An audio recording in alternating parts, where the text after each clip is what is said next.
First দেখা হয়েছিল আমার দিদির বিয়েতে, আরও অ্যাজ আ ফ্রেন্ড হিসেবে গেছিলো। তখন 12 এইচ দিব জাস্ট করলা সবাই 2020-তে। তখন আমাকে ভাবছে কী হয় কথা স্টার্ট করবে, তো আমাকে সাজেশন দিয়েছিল, সাজেশন পাঠিয়েছিল, নিজে সাজেশন দিয়ে আমাকে আর কি কোনো মতো ওটাকে টপিকটা শুরু করানোর জন্য কথা বলতে হবে তো। তারপর কথা বলতে বলতে মিডিলে আমি কথা কিছুটা অফ করে দিই, মনে হচ্ছিলো যে না আমি এখন এক্সামে ফোকাস করতে হবে। তারপরে মিডিলে 1 বছর পুরোটাই গ্যাপ যায়, 1-1.5 থেকে 1.5 বছর না। পরে যেটা হয়েছে যে আবার কথা বলা শুরু হয়, তো মনে হচ্ছে যে এবার জীবনে একটু আগানো দরকার।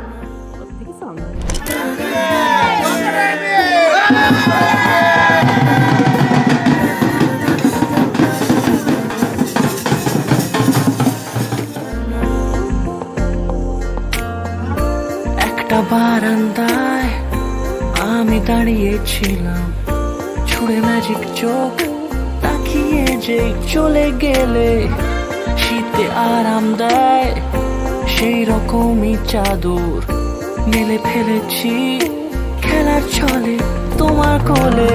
এভাবে গল্প আমাদের রূপকথায়, এভাবে গল্প আমাদের রূপকথায়।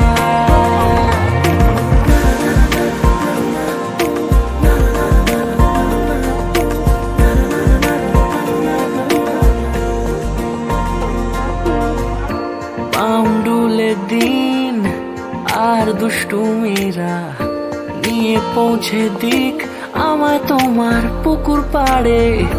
কাটবো সাঁতার, দেখবো শ্যাওলা গাছে, রাজি হও যদি খেলার ছলে তোমার জলে।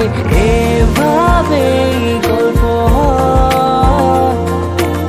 আমাদের রূপকথায়, এভাবে গল্প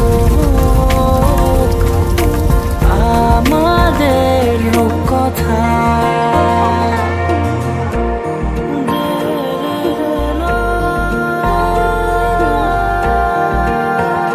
অনেকদিন বেরিয়ে গেছে জীবনের, তখনও কোনো রিলেশনশিপ ছিল না, কিছু ছিল না। তো হঠাৎ করে ওর সাথে দেখা কীভাবে যেন হঠাৎ করেই ভালো লেগে গেল। প্রায় 1 বছরের কথাবার্তা বলা বন্ধ ছিল, কিন্তু তার পরবর্তী যে যোগাযোগটা সেটা একটু কাকতালীয়। মানে হঠাৎ করে একদিন সকালে আমি রানিং করছিলাম রাস্তায়, তখন হঠাৎ করে ও সেখানে ঘুরতে গিয়েছিল। সেখান থেকে আমার নতুন করে দেখা, নতুন করে কথাবার্তা শুরু, এবং তারপর আজকের এই এতটা পর্যন্ত। তো শুভদৃষ্টিটাকে কিছুটা স্পেশাল করে তুলেছে, মানে নর্মাল তো এমনিতেই শুভদৃষ্টি স্পেশাল, সেখানে ও আরও বেশি স্পেশাল করে তুলেছে। যখন মানে আমি অবাক হয়ে গেলাম শুভদৃষ্টির সময়, ও হঠাৎ করে নিজেকে হারিয়ে ফেলে আমাকে এসে জড়িয়ে ধরে। তো খুব ভালো এবং ইমোশনাল একটা মোমেন্ট ছিল। কিছুটা ছেলে মানুষই মেনেও তো ভালোবাসি বলে কই কথা দিয়ে যাও।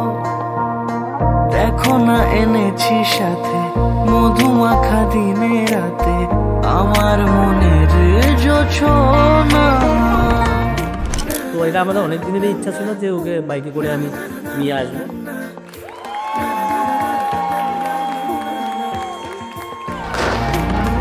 এভাবে গল্প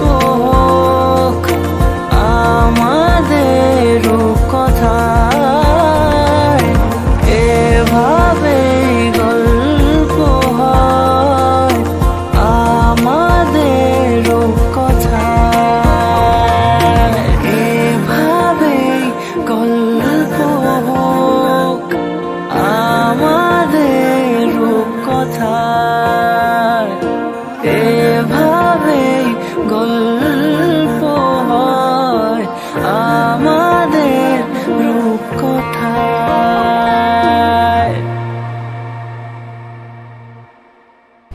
আপকামিং প্ল্যান বলতে জীবনে স্বপ্ন দুজনেরই অনেক অনেক আছে, সেগুলো এবার ধীরে ধীরে সেই স্বপ্নগুলোকে পূরণ করার পালা।